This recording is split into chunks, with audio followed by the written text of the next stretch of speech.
By golly, it's amazing. It sounds like something you'd hear on the radio. Presenting the transcription feature, The Lucky Strike program starring Jack Benny with Mary Livingston, Phil Harris, Rochester, Dennis Day, and yours truly, Don Wilson. It's 8:30 New York time. Time to wake up, America, and stump the expert. From Hollywood, it's time now for Johnny Dollar. Kraft presents The Great Gildersleeve. And now meet Dick Calmer as Boston Blackie.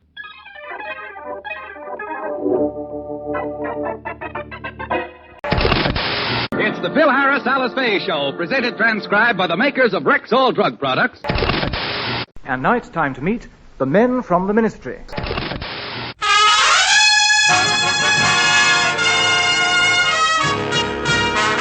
The Armed Forces Radio and Television Service presents the Bob Hope Show with Les Brown and his band of renown. And yours truly, Bill Goodwin. And now here he is, Bob Hope.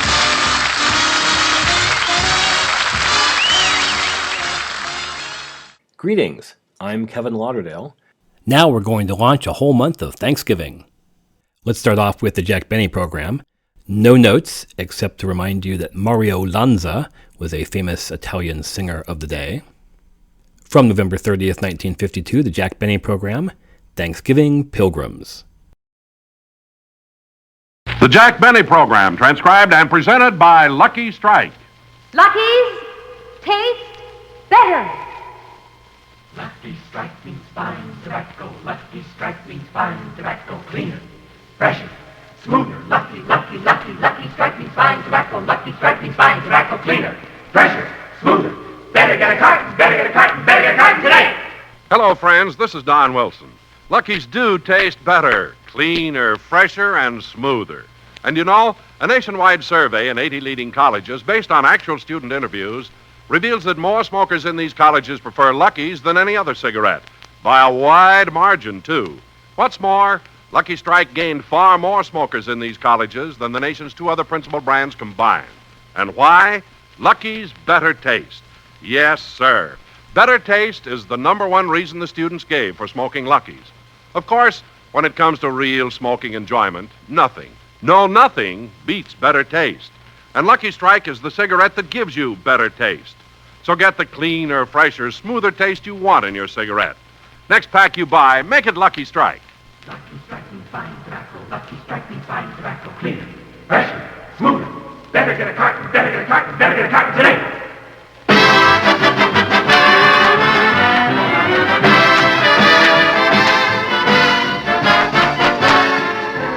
The Lucky Strike program starring Jack Benny with Mary Livingston, Rochester, Dennis Day, Bob Crosby, and yours truly, Don Wilson.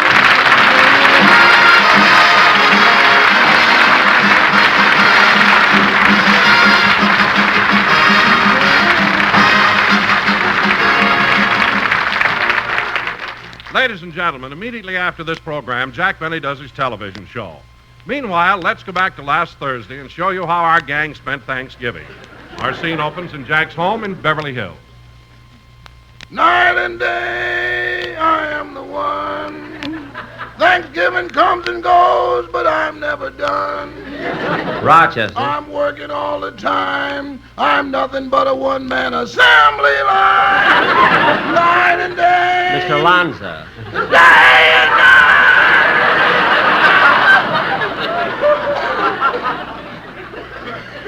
Mario, what's come over you? You've been singing all day today. Well, I'm happy, boss. Here it is Thanksgiving, and I could have been born a turkey. Oh. You wouldn't have liked that, huh? No, I couldn't stand being in an oven undressed and people looking in at me every few minutes. I know. Say, Rochester, I'm going to Miss Livingston's house for a Thanksgiving party, so will you help me get dressed? I'm going formal. Okay, but if I were you, I'd change my mind about wearing that old tuxedo. Why, what'd you do to it? Oh, it's nothing I did, boss. But the last time I went to get it, the closet was full of moths. Moths? Oh, my goodness. Were they eating my tuxedo? Eating it? They didn't even look up when I came in.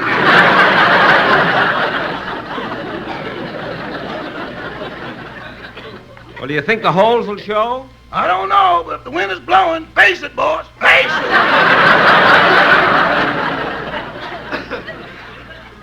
don't care. I'm still going to wear them. Hello, Jack. Oh, hello, Mary. The whole gang is here. When are you coming over? Pretty soon. And, Mary, I got a surprise for you. I'm going to dress formal. Formal? But, Jack, that tuxedo of yours is so old it's green. Mary, my tuxedo isn't green. Okay, but stay away from the salad bowl. You may get stabbed with a fork. Oh, stop, will you? Jack, the reason I called you is, well, I've been so busy getting the dinner ready for you and the gang, I forgot to get some flowers. So I thought maybe you'd stop over at the florist and bring me some. Okay, Mary. I'll bring you half a dozen roses. Only a half dozen? But, Jack, they don't cost so much. Well, no, the roses alone don't, Mary, but you're going to the expense of the entire dinner. Why should you spend any more?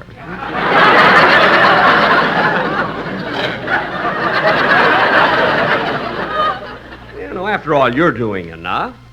Jack, I meant for you to buy the roses. Oh. Well, Mary, you didn't have to beat around the bush. Why didn't you come right out and say so? Of course I'll bring them. Goodbye. I'll get it, Rochester. When you say I beg your pardon, then I'll come back to you. When you ask me to. Hello, Mr. Benny. Well, hello, Mr. Kitzel.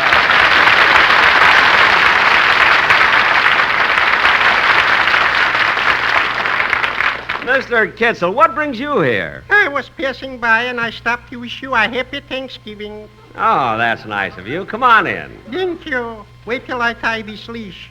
Oh, you got your dog with you? No, my turkey. I'm taking it out for a walk. Mr. Kitzel, you're taking a turkey for a walk? A long walk. Why? By the time we get home, she'll be so glad to lay down, the rest will be easy.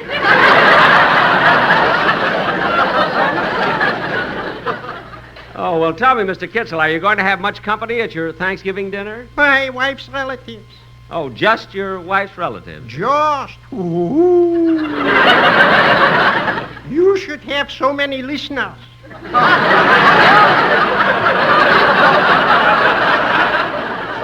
Gee. How many are going to be there? My wife's mother and father, her sister Claudette, her 3 brothers, one of her aunts, 2 of her nephews, and a distant cousin from Wyoming. Wyoming? Wild Bill Shapiro.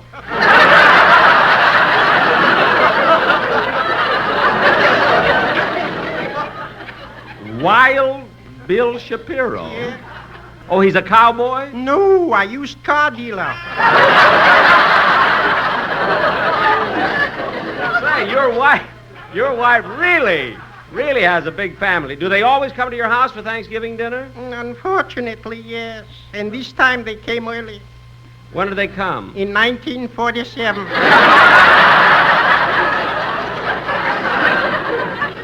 Mr. Kitzel, you're joking. Well, I got to be going, Mr. Benny. Goodbye. So long, Mr. Kitzel, and a happy Thanksgiving. I'll force myself. You'll make it. Goodbye.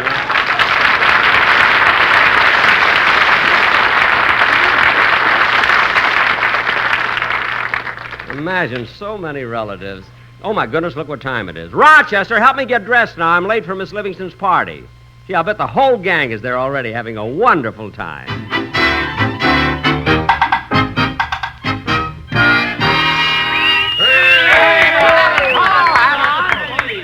Now, let's have some more entertainment. Bob, how about a song? Yeah, come on, Bob. Sure. No, Mary, it's your turn to sing. Not me. I'll tell you what, Mary. Let's sing a number together. Yeah, go ahead, kids. The Sportsman Quartet will join you. So you met someone who set you back on your heels. Goody, goody. So you met someone and now you know how it feels. Goody, goody. So you gave her your heart too. Yeah, just as I gave mine to you. And she broke it in little pieces. That was a mess. Now how do you do? So you lie awake just singing the blues all night. Goody, goody. So you think that love's a barrel of dynamite. Hooray and hallelujah, you had it coming to ya. Goody, goody for you. Goody, goody for me. And I hope you're satisfied, you rascal, you.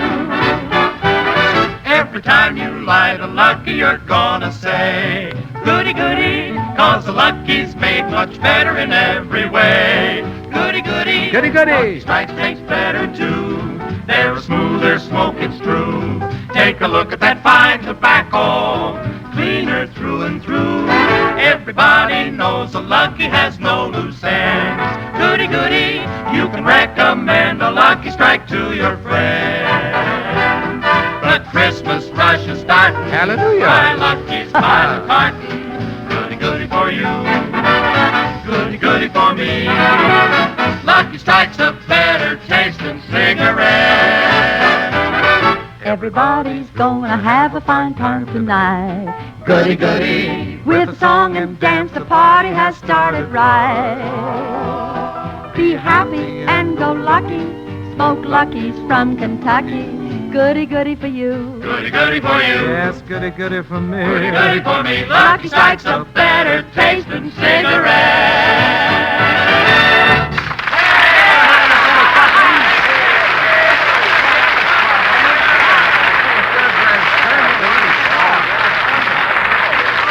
Oh, say, hey, that was really wonderful. Tom, it was a swell idea. You're bringing the whole band here to Mary's house. Well, I thought it'd be kind of nice to have some music. Bob, I don't mind your band being here, but your boys have a lot of nerve putting one of my best dishes on the piano for an ashtray. What ashtrays? That's for tips. Tips? What a gang. Say, Mary, when do we eat? Not till Jack gets here. Well, Mary, I don't care for myself, but I wish you'd feed the boys in the band. They're starving. Well, can't they hold out? Well, I don't think so. Gee, I just passed them some crackers and Bagby ate my wristwatch. No. Yeah, he thought the strap was a long anchovy.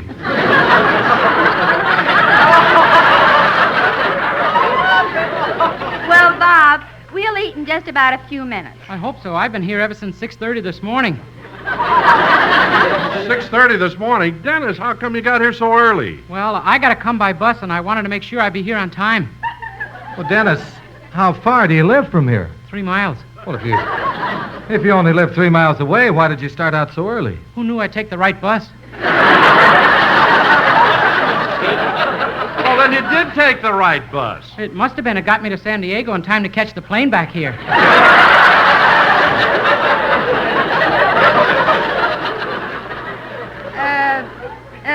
Wait a minute, Dennis. You took a bus to San Diego and then flew back here to Los Angeles? Why'd you do that? Oh, the only way I know how to get to your house is from the airport. Oh, fine. Don, you better take Dennis home tonight. Yeah, sure, Mary. What time do you want to go, Dennis? Oh, anytime, Don. Our plane doesn't leave for San Diego till midnight.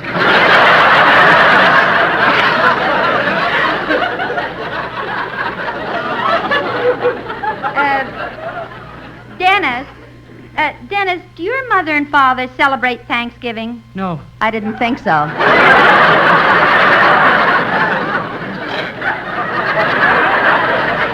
Mary, when the food's all ready, let me know, and I'm going to help you serve it. Well, thank you, Bob, but it won't be necessary. I've hired a butler for the day.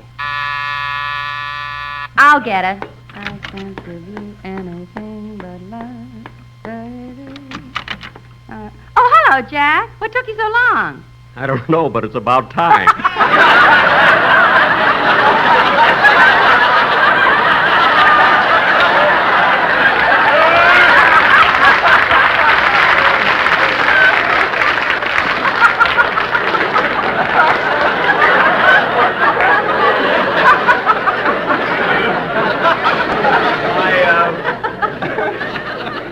I'll tell you what took me so long, Mary. I had to stop for the flowers. Here you are, Mary. Well, thank you. Is everybody here? Sure, they're in the living room. Let's go in. Jack, you did wear that old tuxedo, didn't you? Oh, it's not so old. Hiya, fellas. Oh, hi, Hello, hello, Bob. Hiya, Jack. Wow, say, that is original. What? Oh, a tuxedo made out of chlorophyll.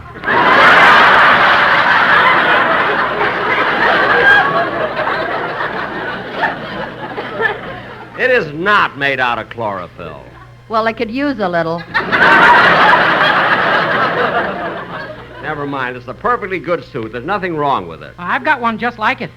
You see? I wear it in all the St. Patrick's Day parades. Dennis, do me a favor. Don't be on my side.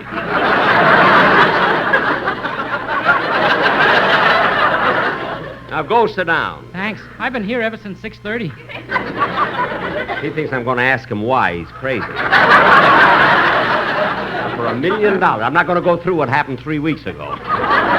Well, say, Jack, you should have been here a few minutes ago. I did a tap dance. You did, eh? Well, you kids must have been having a lot of fun. Yeah, gee, it's great getting together on Thanksgiving like this. You said it, Bob. And this year, you know, we should all be thankful. I know I am. See, when I get up in the morning and I hear the birds singing, I got the beautiful moonlight at night, I get all the fresh air I need, all the sunshine I want. So far, it hasn't cost you a dime.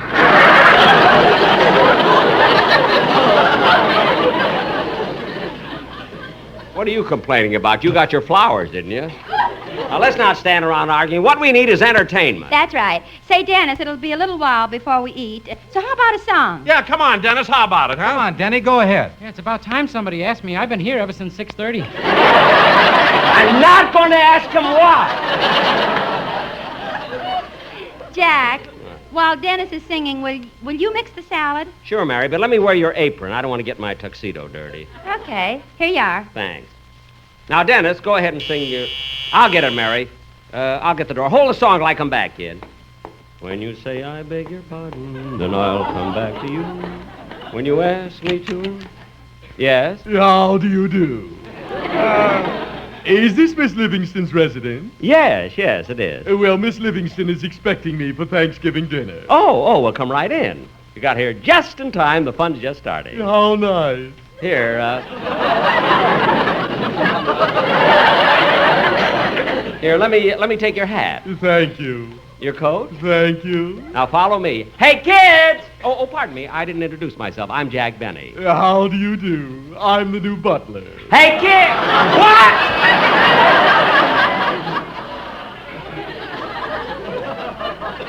The butler? Yes. Are you the downstairs maid?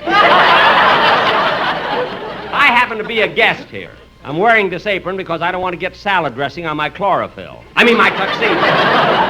If you're the butler, the kitchen is right through that door. Thank you. Jack, who is at the door? Nobody. Well, whose coat and hat are you carrying? Oh, darn it, they're your butlers. He just came in. All right. Go ahead and sing, Dennis. Well, Mr. Benny, I'm going to introduce a new song, and if you like it, maybe you'll want to use it on your television show. Maybe. Let's hear it.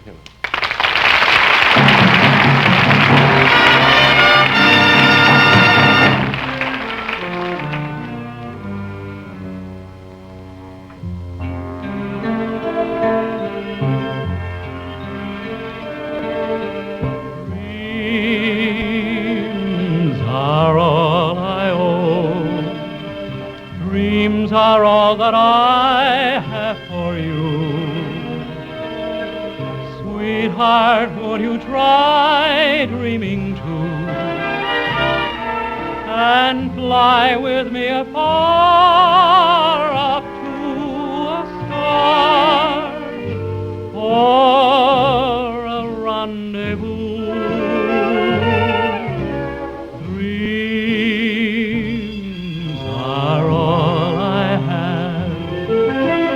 And the special dreams you inspire fill my lonely heart with desire to take you for my own, for mine alone, then dream anew.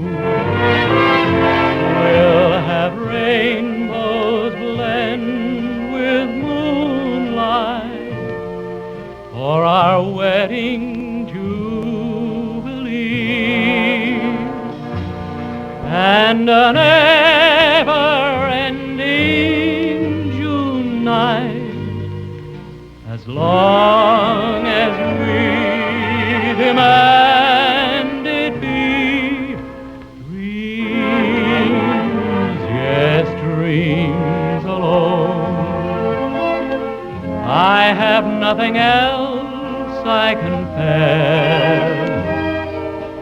Still I know we'll find happiness. My heart within me cries, please close your eyes and dream, dear, with me.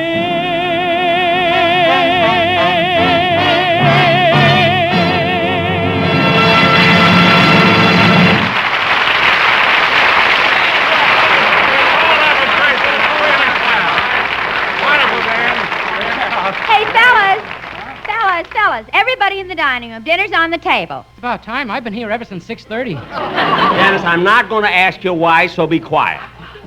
Hey, kids, I'll tell you what, let's all march in the dining room. Let's have a good old conga line. Okay. Da-da-da-da-da, boom! Da-da-da-da-da, boom! Da-da-da-da-da, boom!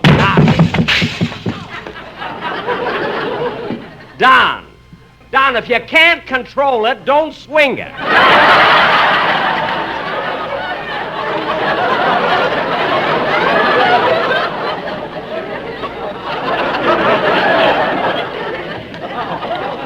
For heaven's sake. Oh, Jack, you and your ideas.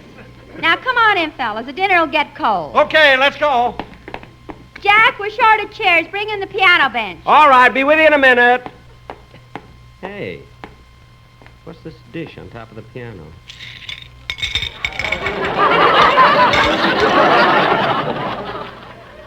Well. Hey, Jack, you get your hands out of there. That's for the boys. Oh. Jack!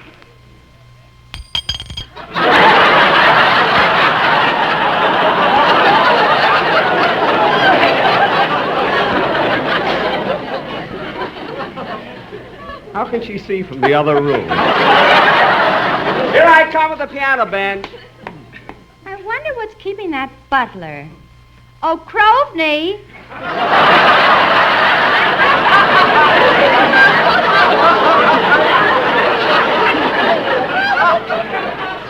Croveney. I don't know why you hired that smart aleck butler anyway. Hey, Croveney.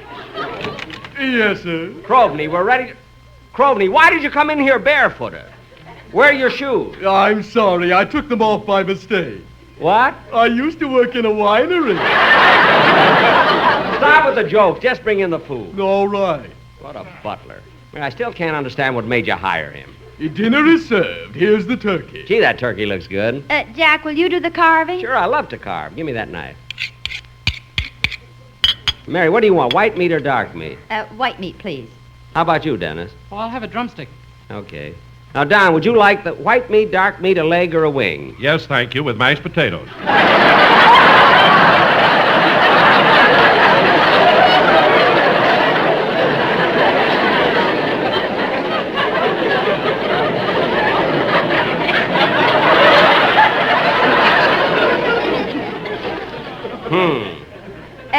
Say, Bob, look at Bagby. He's eating with his hands. Yeah.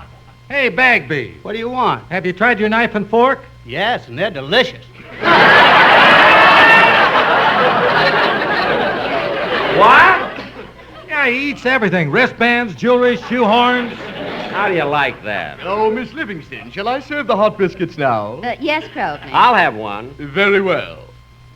There. Croveney, don't throw the biscuits. Certainly not. Why don't you stand closer to the table? I've been watching these people eat, and I don't want to get any on me.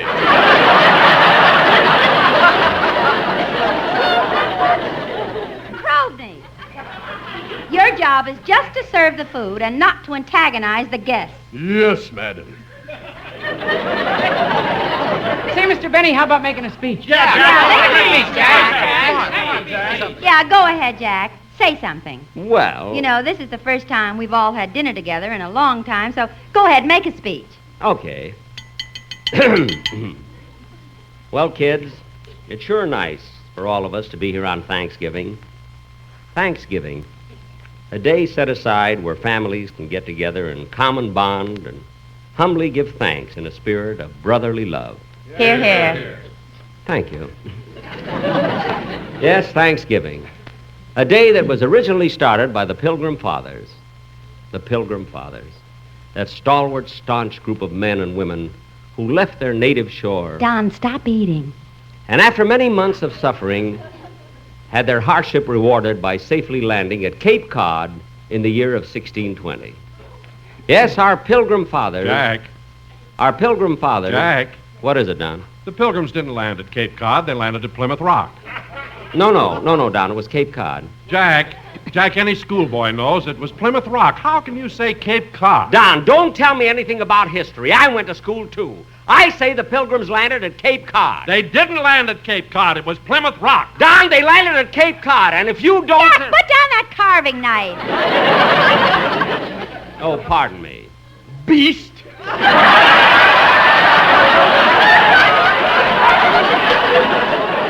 Crowley, you stay out of this. Now, Don, this is Thanksgiving, so let's not quarrel. You think it was Plymouth Rock? I know it was Cape Cod. You can take my word for it. I know what I'm talking about. Well, so do I. It was Plymouth Rock. It was Cape Cod. Oh, for heaven's sake, cut it out. Croveney, serve the dessert, will you? I will if those two gentlemen will get off the table. I will if he will. I'll have some more of that white meat. That's my leg. We should...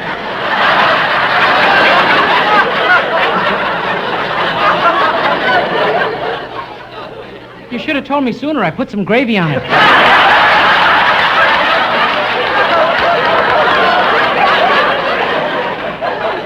Well, wipe it off.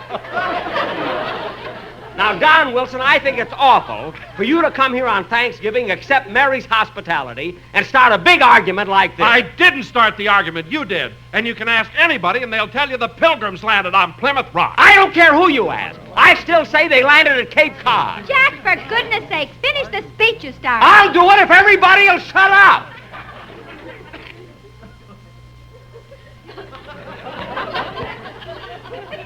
Now, as I was saying, friends,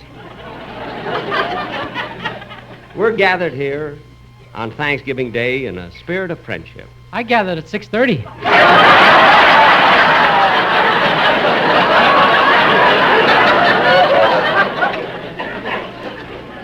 Friendship, a word that in itself represents that binding tie between all people.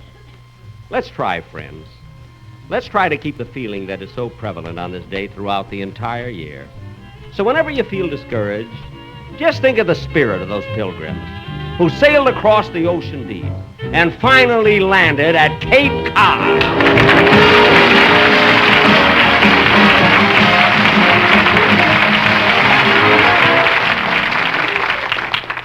Ladies and gentlemen, I'll be back in just a minute because I want to tell you about my television show, which goes on immediately after this program.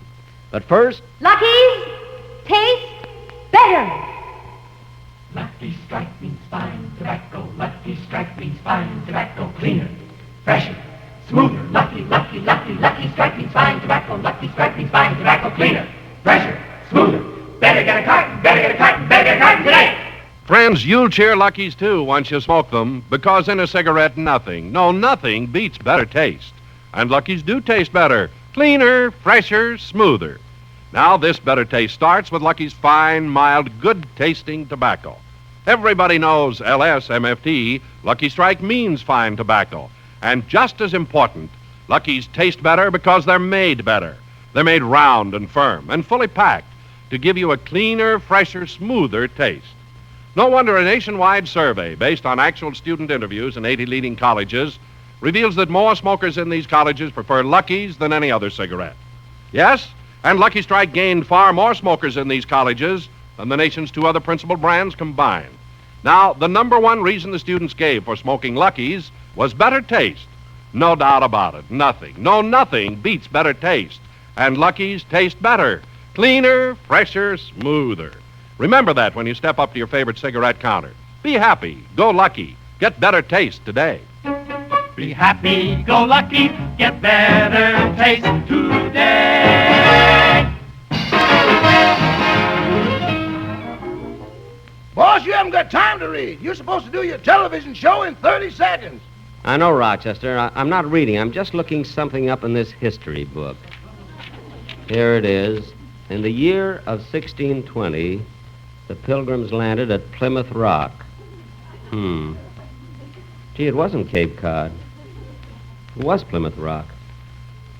Don Wilson was right. Well, I hate to do this, but I guess I'll just have to call him up and fire him.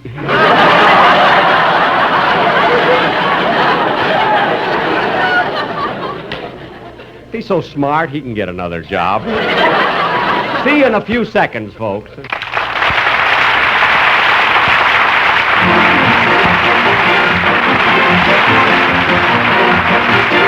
Jack Benny program this week was written by Milt Josephsberg, John Tackerberry, Al Gordon, Hal Goldman, and produced and transcribed by Hilliard Martin. The Jack Benny program is brought to you by Lucky Strike, product of the American Tobacco Company, America's leading manufacturer of cigarettes. This is the CBS Radio Network.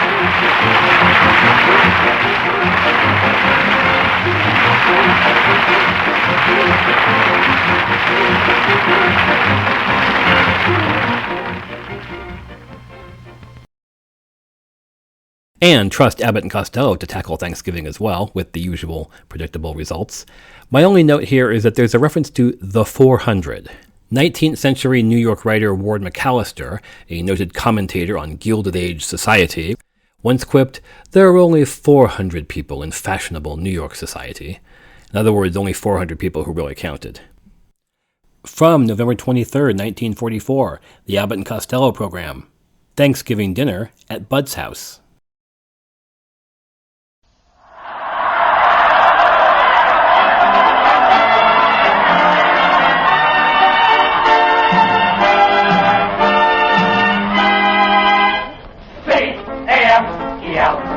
The Abbott and Costello Program, brought to you by Camel, the cigarette that's first in the service according to actual sales records.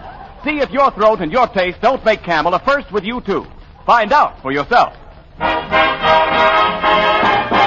Listen to the great rhythms of Freddie Rich and his orchestra, the swingy singing of Connie Haynes. And this being Thanksgiving Day, we recall this touching scene. As the good ship Mayflower landed at Plymouth Rock, the captain shouted to the Indian chief,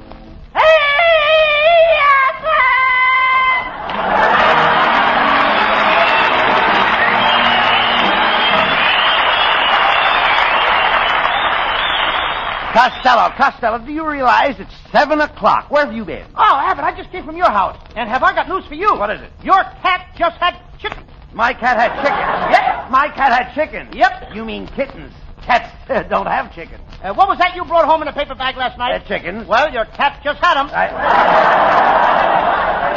You mean that cat ate my chickens? He swallowed the chickens, bag and all. Why didn't you take them away from him? You know me, Abbott. I ain't the type that would let the bag out of the cat. I read that wrong, huh? Well, I've got plenty of other food around the house. Well, by the way, Abbott. What? Being that this is Thanksgiving Day, yes, I hate to think of you eating alone. What do you mean? What do you say to having Thanksgiving dinner with me? Well, why, that's mighty fine of you, Costello. Good. At what time? 8 o'clock at your house. Oh, no. You'll get no turkey at my house. Then how about a little duck? Duck? Yeah, that's a chicken with snowshoes on. Hey, look. I'm sorry, Costello. You can't come to my house for Thanksgiving. I'm having a dinner for the snooty set. Oh, the snooty set. You heard me. No, I'm not good enough to eat with pigs. No. Will you listen to me, please? I'm listening. Tonight I'm entertaining a few of the 400. A few of the 400? Yes. That's 800 altogether. No, just the 400. That's what I said. That's what I said. That's your line. Yes. Thank you. Well, just because they weigh a little more than me, that don't make them any better than I am. No, look, talk sense, please. I couldn't have you at my house. This is going to be a very classy affair. Why, I have a little silver tray to brush the crumbs on. Crumbs? Mm-hmm. Certainly. Don't you have crumbs at your table? Sure, Abbott. You're welcome anytime. There you go. You have absolutely no finesse. No what? I said you have no finesse. What would I do with a furnace? In California, you don't need a furnace. If it gets cold, we turn on the gas heater. All right, Costello, look. I didn't say... Or the radiator. I didn't say... He's getting like boy, All right, look, please. Furnace. All right. I didn't say furnace in the first place. I said finesse. Look. You don't know what you say. All right, you're getting me all mixed up here. Look, I'm trying to tell you. Listen to me, please. Your table manners are terrible. The last time you had dinner at my house, you did nothing but reach across the table and grab for the food. Well, what was wrong with that? What was wrong with that? You've got a tongue, haven't you? Yeah, but I can reach further with my arm. There you go again, Costello. You see? You know nothing at all about the proper way to eat. You have no etiquette. I got no what? You have no etiquette. Etiquette? Yes, you heard me. You don't even know how to say the word. Etiquette. Yeah. You dope. What do you mean? You mean antiquity. No. It's etiquette. Well, etiquette and antiquity, it's the same thing All right, anyway. so what? Well, I'll go out and I'll buy one of them books on etiquette by Emily Pillar. Emily Pillar? Yeah. That's Emily Post. Okay, I'll read the both of them. Both of them. I'll go from pillar to post. Well, you should read that book, Costello. It will tell you a lot of things. For instance, which is proper to use when eating peas, a fork or a spoon? I don't use either one. Well, how do you eat your peas? Oh, I just slide my lower lip under the plate and bank the peas off the mashed potatoes. Sometimes the mashed potatoes goes in my ears. Yes, I can imagine. Sloppy, huh? Yeah. Costello, you haven't got the brains of a 2-year-old child. Oh, I wouldn't say that. Why not? Look at the difference in our ages. The way you act, I could never have you at my table. Look, Abbott, if you know so much about manners, just answer me this one thing. What is it? Which hand do you stir your coffee with? I stir my coffee with my right hand. That's funny. Most people use a spoon. That's no laughing. Now, that settles it, Costello. You ain't got no etiquette. Yeah, that settles everything. I was just about to break down and invite you for dinner. But now you had to be a smart aleck, didn't you? Wait a minute, Abbott. Yeah, you did. Wait a minute. Now? You're my old pal. I can't help it. You can't do this to me. Well, I did. You gotta invite me to dinner on Thanksgiving. I ain't got no place to go. Well, I'm sorry. You can't let your old friend starve. Look at me, Abbott. Yeah. I only weigh 90 pounds now. 90 pounds? Why, you're 56 inches around the waist. Yeah, but I'm hollow. All right, look. All right. You can come to dinner, Costello. But you'll have to make yourself useful. Now, get there early and wait on the table. Well, why should I wait on a table? Why can't I wait in Apollo with the rest of the people? No, you dummy. I don't want to sit on your table waiting. I want you to help with the serving. Now, the first course will be hors d'oeuvres. Of course, you know what hors d'oeuvres are. Yeah, that's French for leftovers. No. Costello, hors d'oeuvres are snacks. Now, you take care of the ladies first. It's up to you to see that each lady gets a snack. Are their husbands going to be there? Certainly. Then I ain't going to do it. What? Do what? I ain't going to go around snacking the ladies. Their husbands are liable to come around and snack me. On second thought, you'd better stay out in the kitchen and help with the oyster dressing. Why, Abbott. What's the matter? What you said. Well, what's wrong? You ought to be ashamed of yourself. Talking that way to a boy of my age. What do you mean? I'm just at the age of picking things up like well, that. What's too. wrong? Why, it's a good thing my mother isn't here. Oh, the shame of it all. What are you talking about? How dare you ask me to help with the oyster dressing? What do you mean? Now, look, Abbott. I didn't mind when you said I had to wait for you on a table. And I was only mildly surprised when you asked me to snack all the ladies, especially in front of their husbands. But when you have the nerve to ask me to go out in the kitchen and dress a bunch of naked oysters, you not only humilify me, but you have impugned on my good name.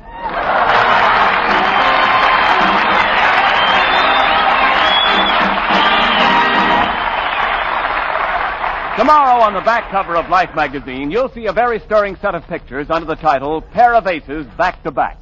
A Navy Dauntless dive bomber attacking a Japanese carrier.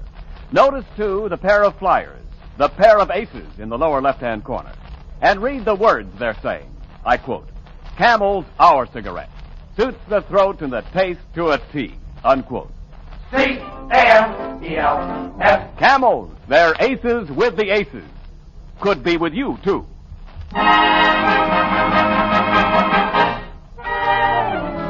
Here is Freddie Rich with Java Junction.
a mammy's little baby loves a shortening bread. A mammy's little baby loves shortening the shortening. Costello, you have to cut out that singing in the kitchen. You're disturbing the guests. Well, Abbott, I always sing when I'm making sour milk biscuits. Sour milk biscuits? Sure. We haven't got any sour milk.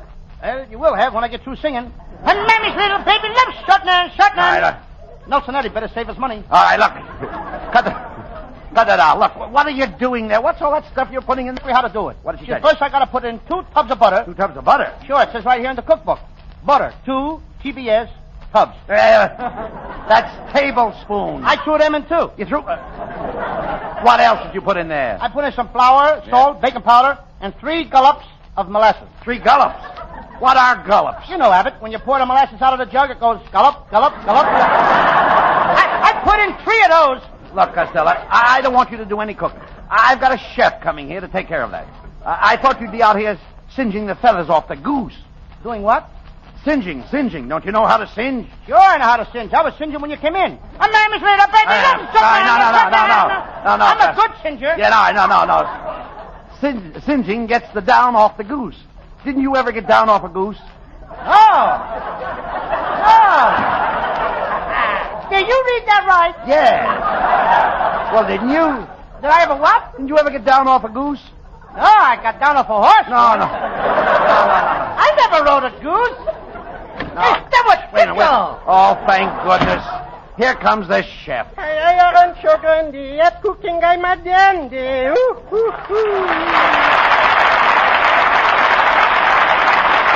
Kitzel, don't tell me that you're the cook. Could be, yes. You know something over in Paris? I am known as the famous French chef Pierre Rene.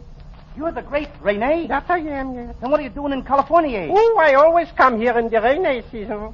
The Rene season? Yes. This guy's a washout. Never mind that, Costello. Look, we've got to get my Thanksgiving dinner cooked, please. Kitzel, you'll find all the utensils in that big cupboard over there. Oh, pish-posh utensils. Who needs your utensils? I brought along my own pot. That's the first pot I ever saw with a belt around it. Costello, please, keep out of this. Kitzel, do you know anything about cooking game? Do I know how to cook game? Why, I'm cooking the finest pinochle you ever tasted. You cook pinochle? Sure, pinochle and sauerkraut. Oh.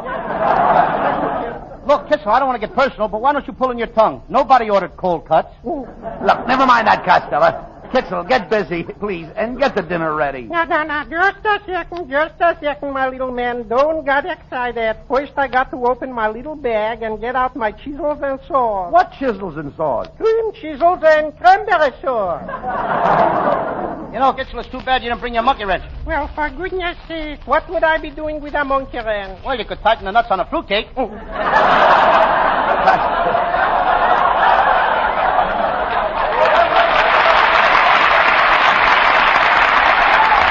Costello, please.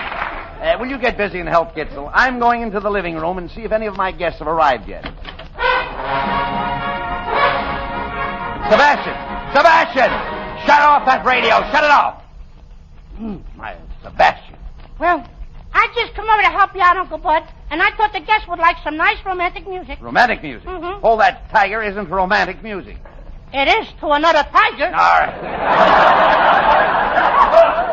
Now, look, Sebastian, if you're going to hang around here, you'll have to behave yourself. Now, this is going to be a very formal Thanksgiving dinner. The men will all wear tails. Tails? Who's coming? Mickey Mouse? Now, will you please listen, Sebastian? It will be your job to usher the people into the dining room. I will sit at the head of the table. Ken Niles will sit on my right hand, and Connie Haynes will sit on my left hand. Ken Niles is going to sit on your right hand? That's right. And Connie Haynes will sit on your left hand? That's right. How are you going to eat? With your feet? No. Look, when you get all the people seated, you go to the kitchen. Then when I ring this little dinner bell, your brother will hand me the carving knife, and you give me the bird. In front of everybody? That'll do, Sebastian. Now go out in the kitchen and make some ice water. And I do hope you can make ice water. Yeah, sure. You just peel an onion. An onion? Yeah, that'll make your eyes water. Sebastian, ice water is frozen water. Oh, yeah? Yeah. Then what is frozen ink? I stink. You'll get no argument out of me, brother. What?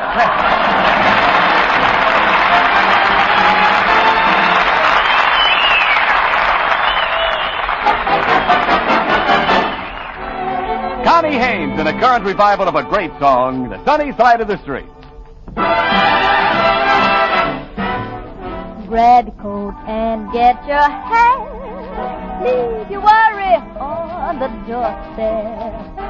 Just direct your feet to the sunny side of the street. Can't you hear a bit of pain? And that happy tune is your step. Life can be so sweet on the sunny side of the street. I used to walk in the shade with those blues on parade, but I'm not afraid. This rover crossed over. If I never have a cent, I'll be rich as Rockefeller. No dust at my feet on the sunny side of the street. I used to walk in the shade with those blues on parade, but I'm not afraid. This rover, yeah, I crossed over. If I never have a cent, I'll be rich as Rockefeller. Oh, dust at my feet on the sunny side of the street.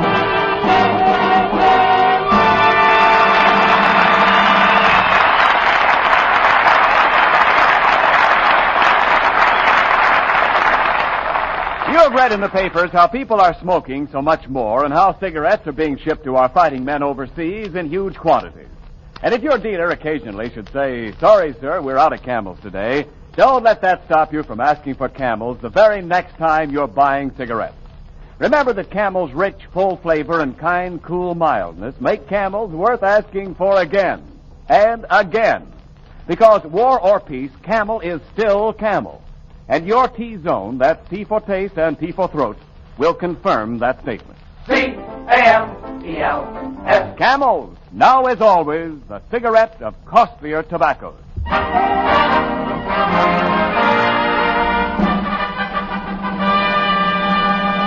And now, ladies and gentlemen, we take you to the home of Bud Abbott, where a formal Thanksgiving dinner is about to be served. Costello has been working in the kitchen all day like a dog, but he is now ready to face the guests.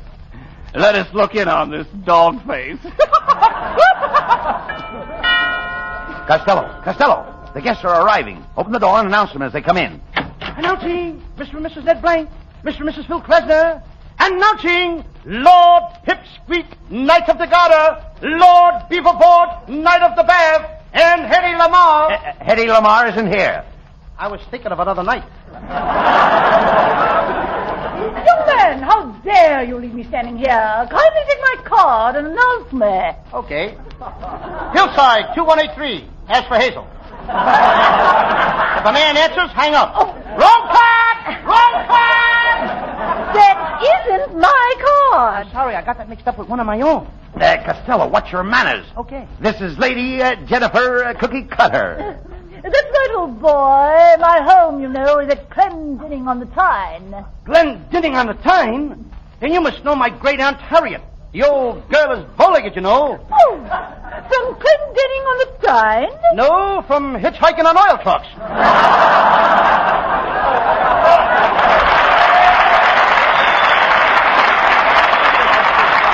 All right, that's enough, Costello. Take Lady Jennifer's coat and I'll escort her to the table. Oh, by all means, the table. Oh, I'm so hungry I could eat a horse. Costello, get that horse out of here. Get out of here. Get out of here. Get out of here. And please, bring Lady Jennifer a cocktail. Yes, make it a martini with a black olive. You drink martinis with a black olive? Yes, I'm in mourning for my husband. If I was you, Lady Jennifer, I would lay off those martinis. They're pretty hot. Costello, what makes you think they're hot? Because I just poured one. When I dropped the olive in, the olive stuck out its pimento. By the way, Mr. Abbott, I have a little Thanksgiving present for you. A nice, fat Belgian hare. I raised them, you know. Oh, thank you, Lady Jennifer. Costello, take Lady Jennifer's hair. Take her what? Take her hair and put it in the icebox. Okay, Abbott. No, you fool! Costello, now look what you've done. Speak to Lady Jennifer. Hello, Baldy.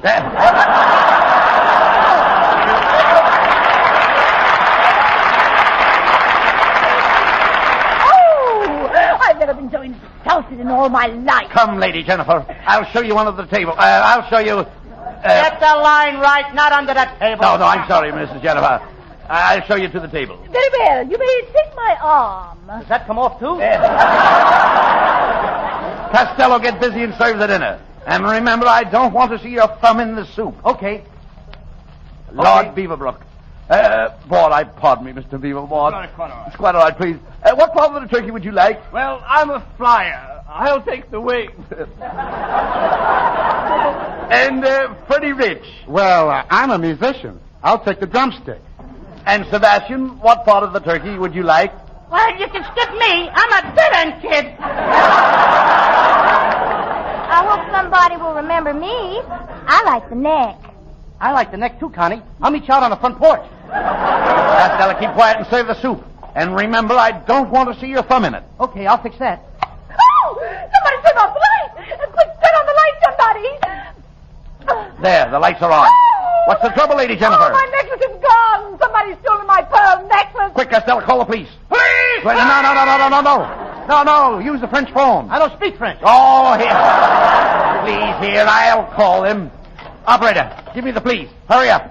Hello, police department. This is Bud Abbott's home. There's been a robbery here. Come over at once. Well, here we are. We're from headquarters. What took you so long? I said, what took you so long? So long? What, are you leaving already? Now, shut up, you. You look suspicious. Stick up your hands and reach for the ceiling. Okay, but I know I won't make it. Officer, there's been a robbery here. The lights went out and somebody stole Lady Jennifer's pearl necklace. A stolen necklace, eh? Somebody will get the jug for this. Sounds like you've had it already. Come on, line up against the wall, and you too, fat boy. What's your name? Honest Lou Costello. Costello, eh? Ain't you got a relative doing time at Alcatraz? Yes, sir. That's my Uncle Stebbins. They put him in for something he didn't do. For something he didn't do? Yeah, he didn't wipe off his fingerprints when he robbed the bank.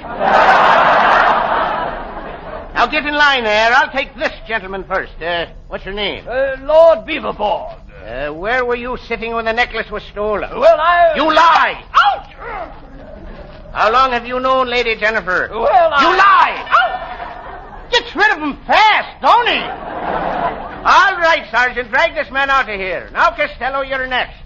I think there are others ahead of me. I'm ready to take you now. But I don't want to be selfish. Women and children first. Sit down there in the chair. Just a minute. Who are you shoving? Who are you shoving? I'm shoving you, and what about it? I just wanted to be sure. Now, where was you when the lights went out? I was. You lied. I expected it. Ouch! What's the matter? Look what he did! Did you hurt your head? No, but he broke my shoelaces. Shut up, you. Now I'm going to question the little boy here. Oh, no. Not that. You can't question my little brother Sebastian. And why not? There's only one head between us. I'm playing both parts. Oh, just a moment, officer. There's been a horrible mistake. My pearls weren't stolen at all. They slipped off my neck into my tapioca. Well, leave them there. You look better wearing tapioca. What happened to Costello? But wait a minute. There's one thing I can't understand, Costello. Who turned out the lights when you were serving dinner? I turned them out, Uncle Bud, Sebastian. Why did you turn the lights off? because you said you didn't want to see Louis' thumb in the soup. Sebastian, do you realize what you did? You almost got me arrested. Your brother. They might have thrown me in jail. Then I would have to walk around with the pallor of the prison on my noble brow. Why did you do such things to your loving brother, Sebastian? Oh, I'm a baby!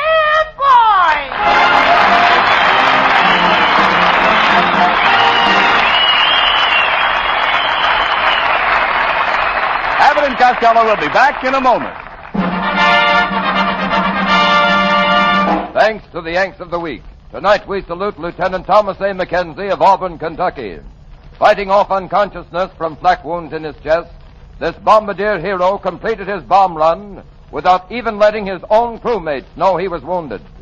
In your honor, Lieutenant McKenzie, the makers of Camels are sending to our fighters overseas 400,000 Camel cigarettes.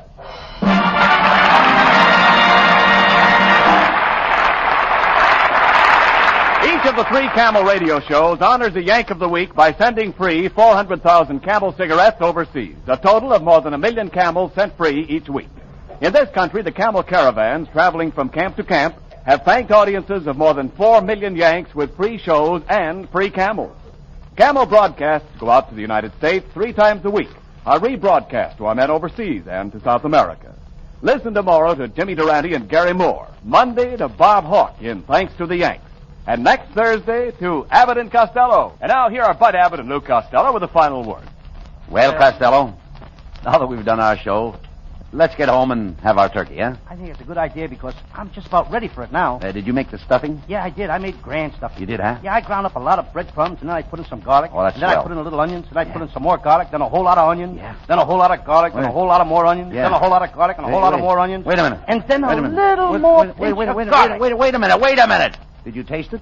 Taste it? I couldn't even get near it. Oh. Good night, folks. Good night. Good night, everybody.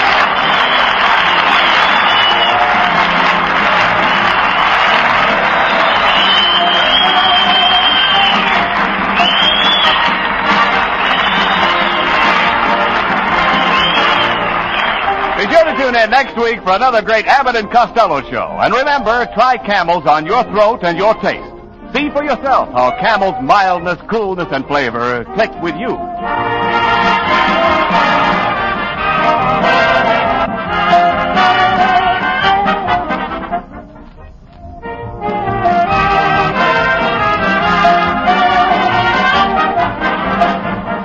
The Abbott and Costello show for Camel cigarettes will be back at this very same time next week. Don't miss it.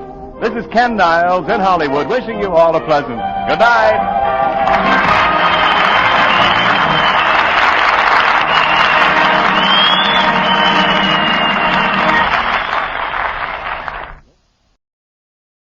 That's your old-time radio fix for this week. I hope you enjoyed yourselves.